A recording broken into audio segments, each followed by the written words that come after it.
খালেদা জিয়া, তারেক রহমান এবং জাতীয়তাবাদী দলের প্রত্যাশায় মানুষ বসে আছে বলে মন্তব্য করেছেন বিএনপির ভাইস চেয়ারম্যান শামসুজ্জামান দুদু।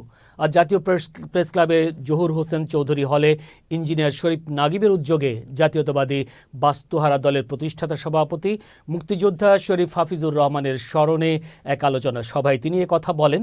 তিনি বলেন, নির্বাচনের মধ্য দিয়ে গণতান্ত্রিক প্রক্রিয়ায় যারা আসবেন তারা দেশে আইনের শাসন প্রতিষ্ঠা করবেন। প্রতিষ্ঠিত হবে ভাত এবং ভোটের অধিকার।